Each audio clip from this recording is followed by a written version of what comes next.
Hello, ladies. Okay, so are you ready to learn one version of the beach wave? I love a beach wave. And so I'm gonna demonstrate here on my beautiful mannequin, Amelia. So what you're gonna need is a clip because you want to do it in sections.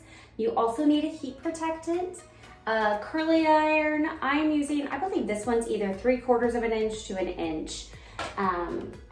And a sea salt spray. So what you're gonna do is you're gonna divide it out in about 3 sections. And if you don't have a curling iron and you have a wand, you can use that as well. So you wanna spritz your heat protectant, always protect your hair. And you are going to grab a section.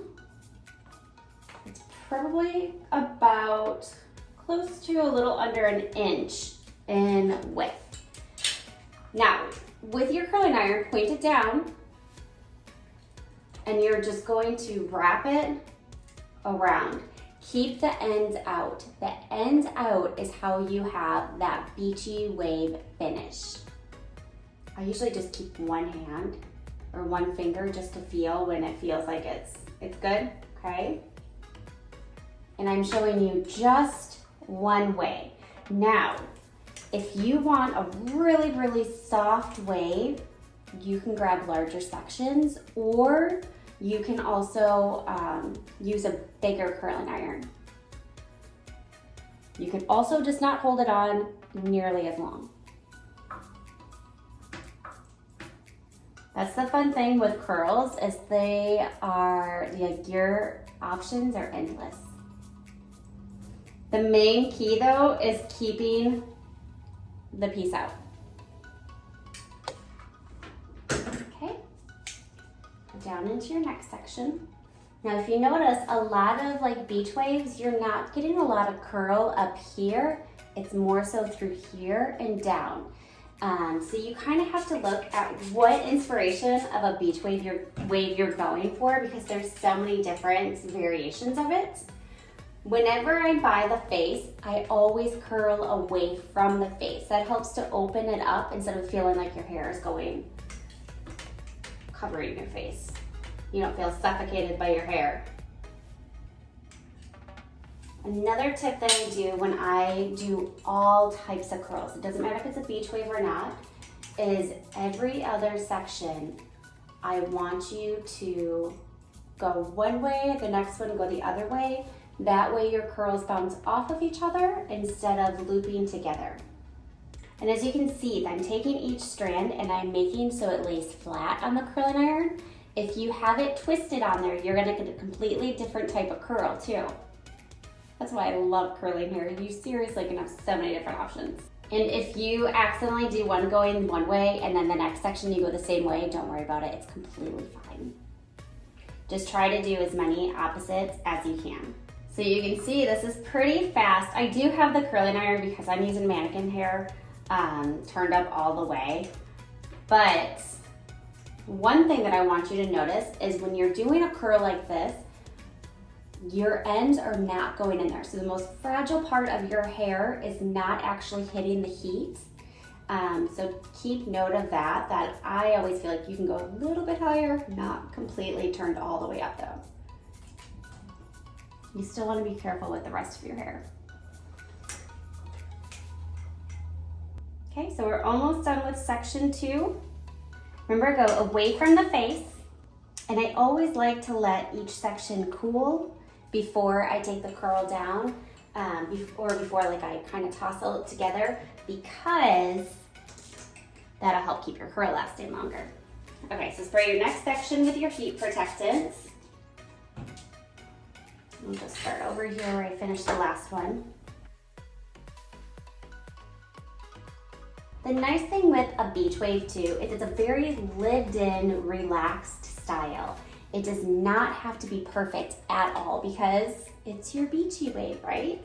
If you like a little bit of volume up at the top here, you can do your sections a little bit smaller and lift your section up when you're wrapping it around.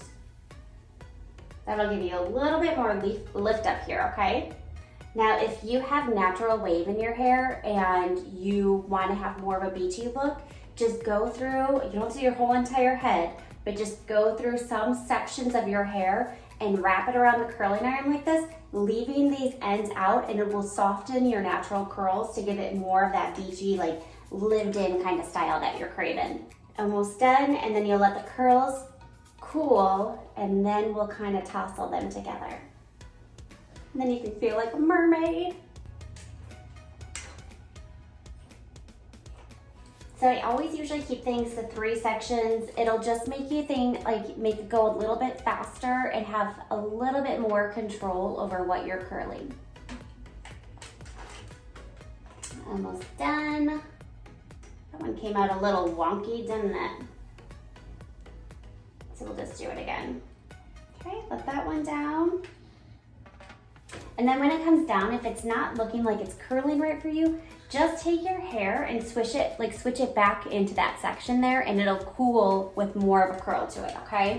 All right, last section, remember, away from the face. Okay, leave those ends out. All right. So, before you put your hands in the hair, you wanna make sure the curl is cool, and you also wanna make sure that you have some kind of very light oil or like a serum, just because you don't want the friction of your cuticle of your finger pad to rub against the friction of the hair, causing frizz, okay? So I'm gonna use just a little bit of oil. All you need is that little bit of slip on your fingers. Turn her over, and I use my hands just to kind of pull it apart a little, kind of tug down at that curl. You can use a sea salt spray if you have one. The sea salt spray helps to give that definition, that really piecey kind of look that mimics going to the ocean.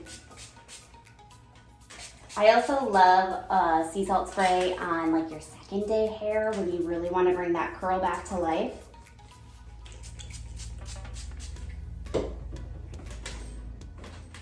This one from Surface called Swirl smells amazing. And then if you feel like a section got a little too curly and not as like wavy, just pull it apart and like pull it down a little bit, and that'll help soften those curls. And there is a more like relaxed beach wave. All I'm doing when I'm running my fingers through is separating each one of these little like barrels almost. Cute, huh? Let me know how it goes. Give it a try.